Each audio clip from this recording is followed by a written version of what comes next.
अस्सलाम वालेकुम स्टूडेंट्स।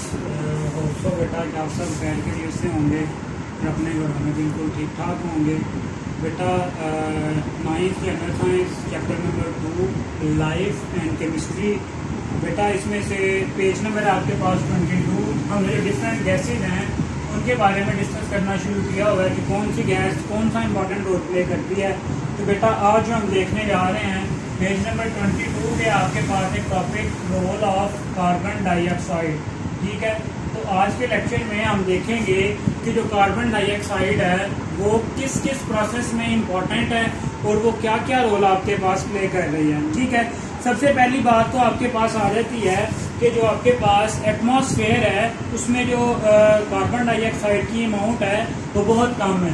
जैसे कि हमने पिछले लेक्चर में डिस्कस किया था कि वो आपके पास कितनी है 0.03%। ठीक है, इतनी लेस अमाउंट में आपके पास कार्बन डाइऑक्साइड प्रेजेंट है। ठीक है, the portion is kept constant by the balance in nature। अब बेटा ये जो इतनी इसकी वैल्यू है ये हमने तब भी डिस्कस किया था, ये किस तरह से बैलेंस में किस तरह से रहती है।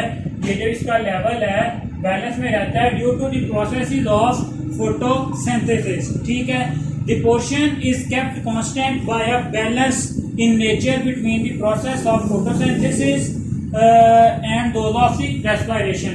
balance is maintained by two processes। कौन कौन से बेटा? फोटोसिंथेसिस और दूसरा है आपके पास रेस्पायरेशन। ठीक है, अब बेटा होता क्या है कि रेस्पायरेशन में आपके पास मैंने लास्ट टाइम भी आपको बताया था कि ऑक्सीजन है जो वो यूज होती है। ठीक है, और जो रिलीज होती है वो क्या होती है? Carbon dioxide. ठीक है, अब यही जो कार्बन डाइऑक्साइड है इसी को प्लांट्स क्या करते हैं? फोटोसिंथेसिस में यूज कर लेते हैं। ठीक है, और जो ऑक्सीजन है उसको सिक्रीट कर देते हैं जो एनिमल्स रेस्पिरेशन में यूज कर लेते हैं। सो इसी तरह जो एक कंप्लीट मैकेनिज्म है रेस्पिरेशन का प्रोसेस और फोटोसिंथेसिस का प्रोसेस है बेटा, इसके थ्रू जो आपके पास जो एक बैलेंस है कार्बन डाइऑक्साइड की अमाउंट का वो क्या रहता है? मेंटेन रहता है। ठीक है, और इसके अलावा बेटा this process is called as carbon cycle. अब इंपॉर्टेंट शॉर्ट क्वेश्चन है पेपर में आ सकता है आपका कि व्हाट इज कार्बन साइकिल। तो कार्बन साइकिल आप कहेंगे कि ये एक ऐसा अमल है जिसमें जो कार्बन डाइऑक्साइड है वो एटमॉस्फेयर से जो लिविंग ऑर्गेनिज्म है वो यूज करते हैं और फिर लिविंग ऑर्गेनिज्म से दोबारा से ये जो कार्बन डाइऑक्साइड है ये एटमॉस्फेयर में आ जाती है। ठीक है, the process of photosynthesis which remove carbon dioxide from atmosphere and those of respiration।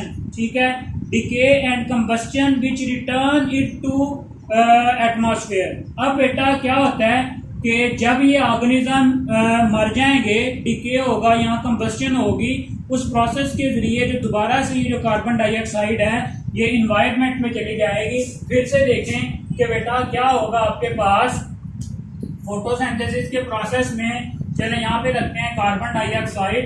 ये वाली कार्बन डाइऑक्साइड जो है वो यूज करेंगे कौन? प्लांट्स। ठीक है, इसको प्लांट्स ने क्या किया? यूज किया इन the process of photosynthesis. In the process of photosynthesis. ठीक है, और बेटा जी क्या बना दिया आपके पास? ऑक्सीजन। ऑक्सीजन बन जाएगी यहाँ पे, प्लस जो आपके पास ग्लूकोज या कोई डिफरेंट जो प्रोडक्ट्स हैं वो बनेगी। ये सिर्फ बेटा समझने के लिए आपकी बुक में ये ड्रॉ नहीं किया हुआ, सो आप इसे ड्रॉ नहीं करेंगे। ठीक है, इसके बाद बेटा क्या होगा कि यही जो ऑक्सीजन है ये एनिमल्स यूज कर लेंगे इन the process of respiration. In the process of respiration. ठीक है, और रिलीज क्या कर देंगे? Carbon dioxide. इसके अलावा बेटा जब ये प्लांट्स और एनिमल्स हैं ये दोनों, इनकी जब डेथ हो जाएगी, ठीक है, इनकी डेथ जब होगी तो इनकी बॉडी में मौजूद जो कार्बन है वो भी किसमें आ जाएगा? इन्वायरमेंट में। ठीक है, डेथ एंड डिके।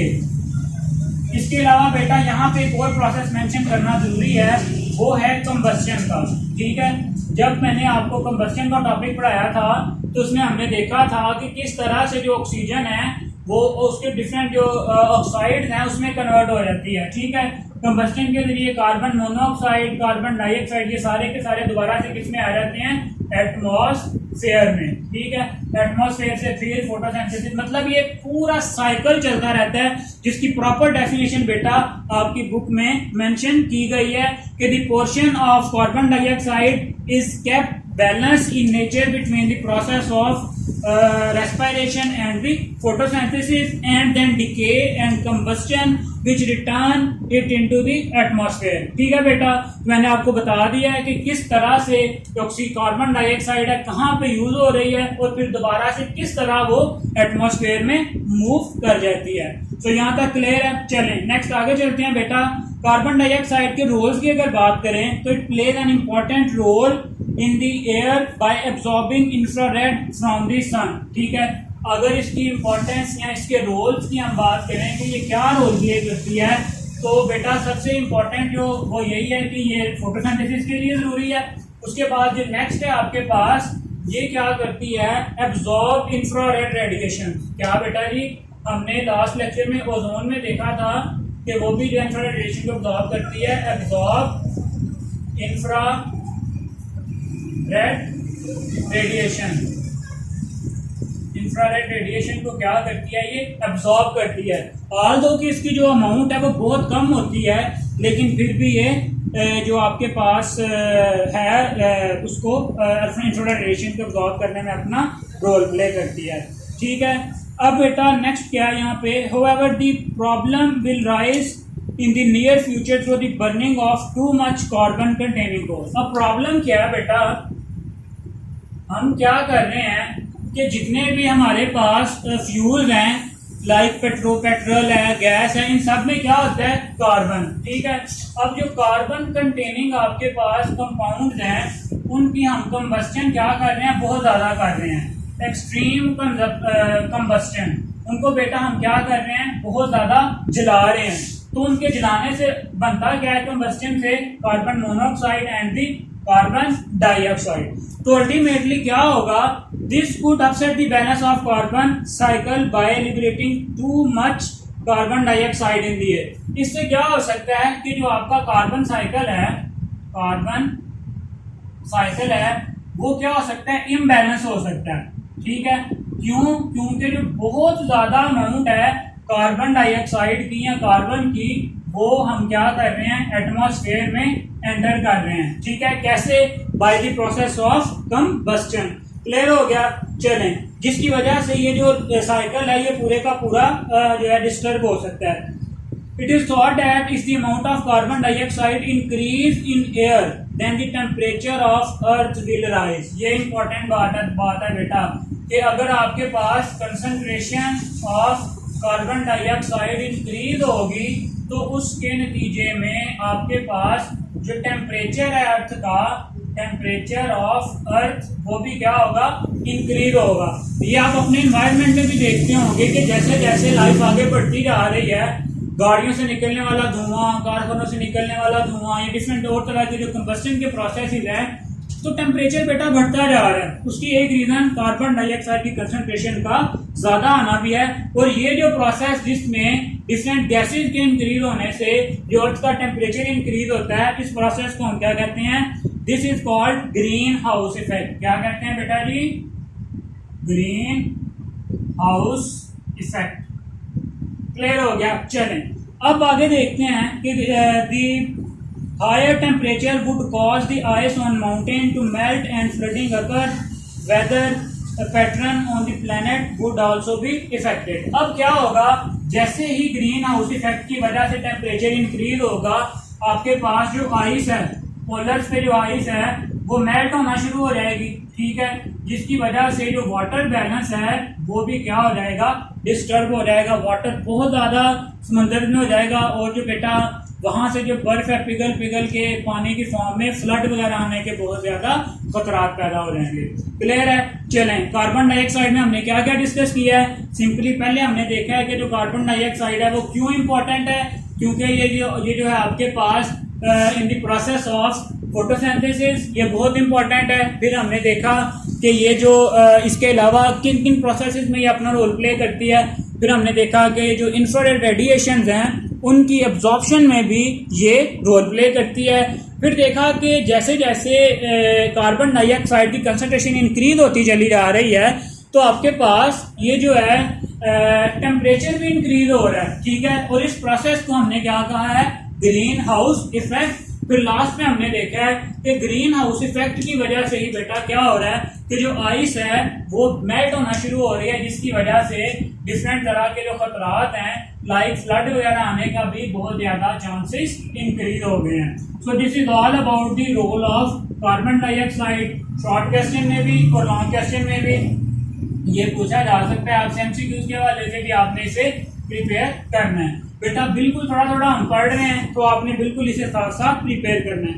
नेक्स्ट है बेटा आपके पास कुछ रेयर गैसेस और उनके uses. Paper point of view से ये वाला जो पार्ट है ये मोस्ट इंपॉर्टेंट है कि जो आपके पास कुछ रेयर गैसेस हैं वो क्या हैं एंड देयर यूजेस, और हम उनको कहाँ कहाँ पे यूज कर रहे हैं।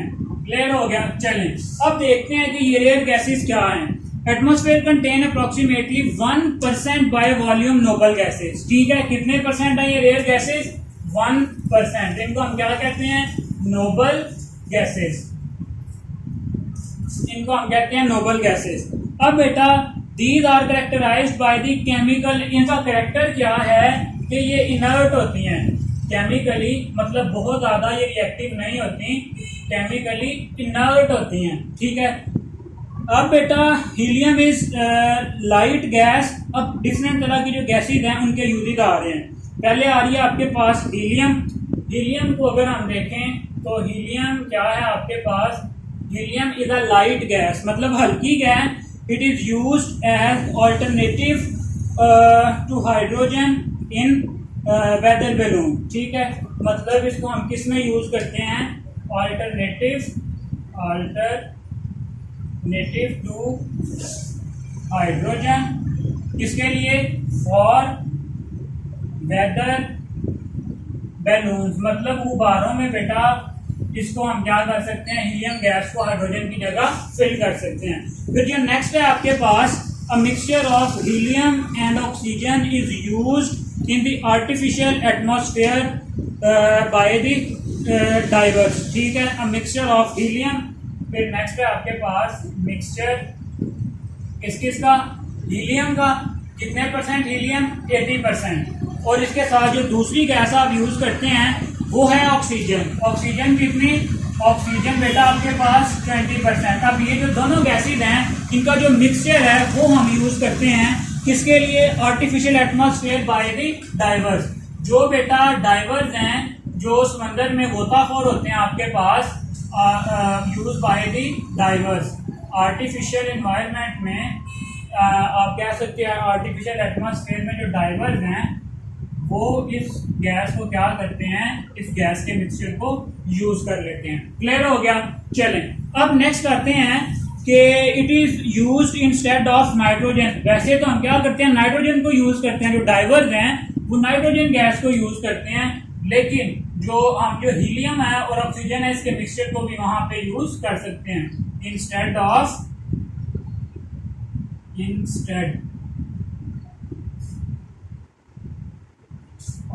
नाइट्रोजन। क्लियर हो गया। चलें यहाँ पे हमने हीलियम का यूज देख लिया।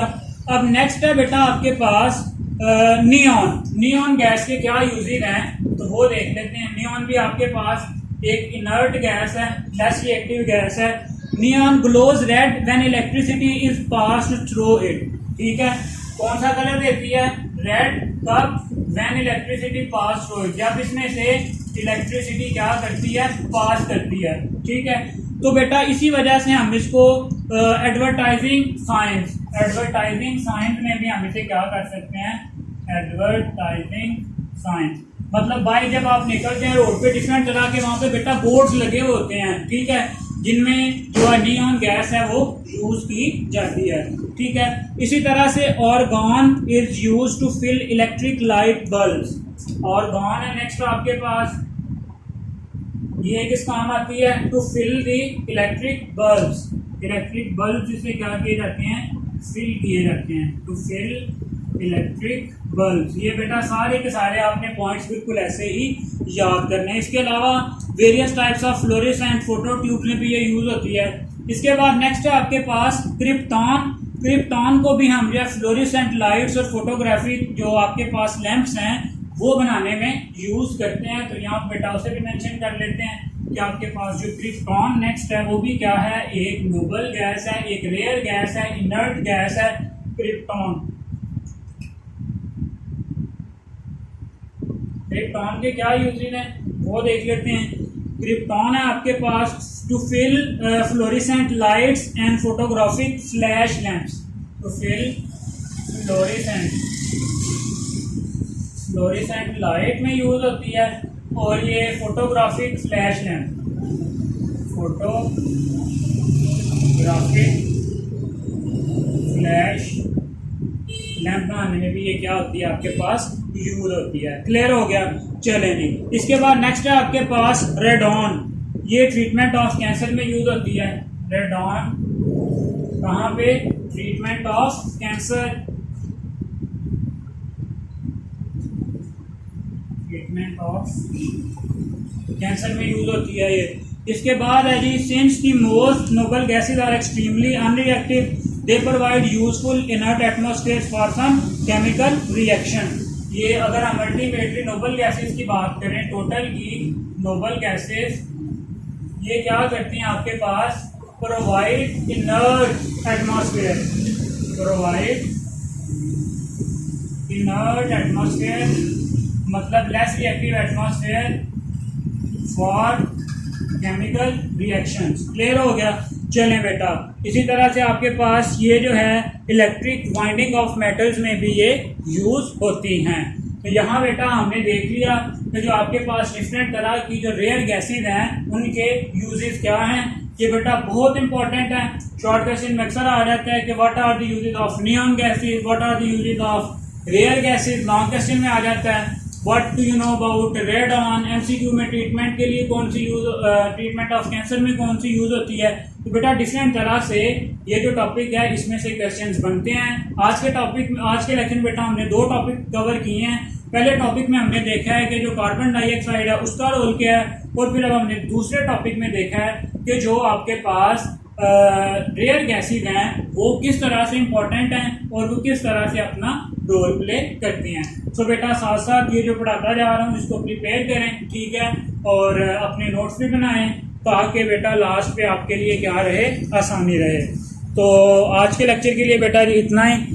नेक्स्ट इंशाल्लाह फिर हम जो है वो नेक्स्ट लेक्चर में मज़ीद इसको जो है वो डिस्कस करेंगे। आगे हमारे पास जो टॉपिक है वो इम्पोर्टेंस ऑफ एलिमेंट्स हैं जिसमें हम डिफरेंट एलिमेंट्स डिस्कस करेंगे।